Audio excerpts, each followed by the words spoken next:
महाराष्ट्र की राजनीति के सबसे अहम नेताओं में से एक अजित पवार आज पंचतत्व में विलीन हुए।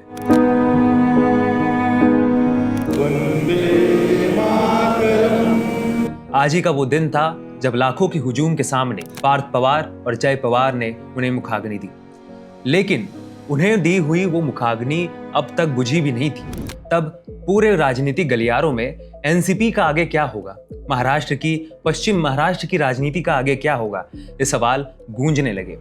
और एनसीपी का उत्तराधिकारी आखिर कौन होगा, ये सवाल सभी लोग पूछने लगे। इन सवालों के बीच कुछ नाम है जो बार बार आगे आ रहे हैं, कुछ व्यक्ति है जिनका नाम एनसीपी के अगले रूलर की तरह से सामने रखा जा रहा है।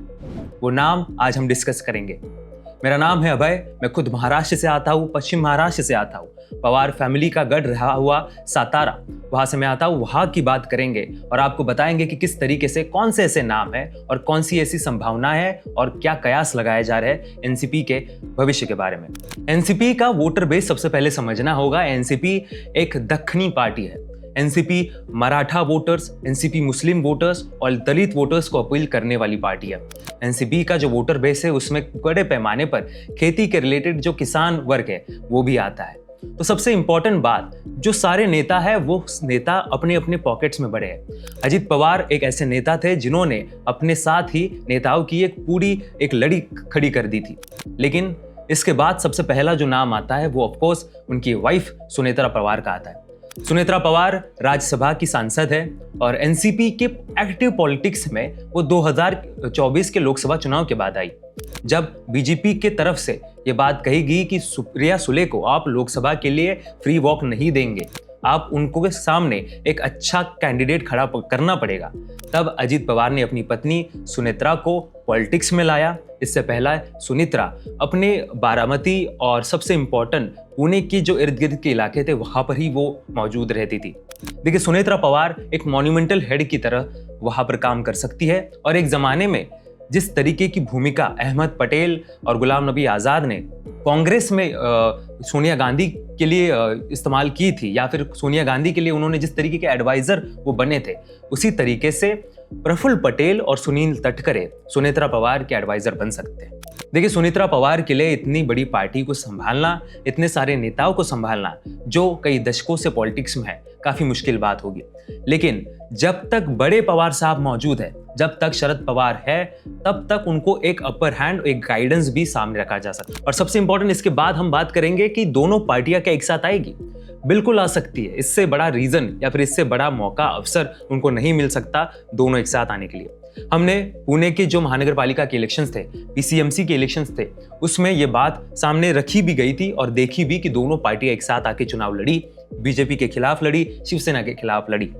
लेकिन अब ये कहीं ना कहीं फॉर्मली एक तरीके से हो जाएगा कि कार्यकर्ता कहेंगे कि परिवार के ऊपर, पवार फैमिली के ऊपर, पार्टी के ऊपर ये काफी बड़ी शोक की घड़ी आ चुकी है और इसके चलते हुए हमें ये करना चाहिए कि दोनों पार्टी एक साथ आए। लेकिन सबसे इंटरेस्टिंग बात यही आ जाती है, जो विधायक चुनकर आए हैं, एनसीपी के विधायक, अजित पवार के जो विधायक थे, उन सारे विधायकों ने चुनाव लड़ा भी था तो वो सुप्रिया सुले और रोहित पवार, जिस एनसीपी शरद पवार पार्टी को लीड कर रहे थे, उनके खिलाफ ही। तो कहीं ना कहीं जो सारे विधायक होंगे उनका सुनेत्रा जी से यही कहना होगा कि देखिए, पार्टियां एक साथ आ भी जाए कोई बात नहीं, लेकिन पार्टी की कमान जो ओरिजिनली अजित पवार के साथ पार्टी टूटने के बाद लोग थे, उनके साथ ही रहनी चाहिए।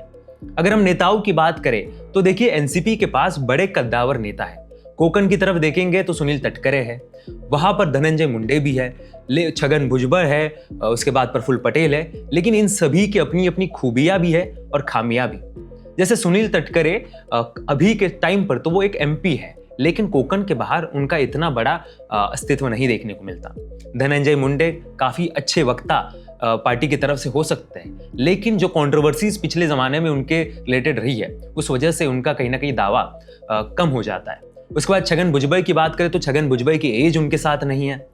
प्रफुल्ल पटेल की बात करें तो प्रफुल्ल पटेल नेशनल पॉलिटिक्स में एक अच्छा चेहरा तो जरूर है, एक अच्छी पहचान, पावर कॉरिडोर्स में उनकी अच्छी पहुंच भी है। लेकिन महाराष्ट्र की राजनीति में जो ग्राउंड प्रेजेंस चाहिए होता है, खास करके एनसीपी के लिए, वो प्रेजेंस उनके पास नहीं है। तो देखिए, मामला काफी सीधा है और उलझा हुआ भी। मामला यही है कि सुनेत्रा पवार तब तक ये कमान संभाली रखेंगी जब तक पार्थ पवार या फिर जय पवार, जो अजित पवार के दोनों बेटे हैं, वो आगे आकर उस गद्दी पर ना बैठे। लेकिन क्या तब तक देर हो जाएगी?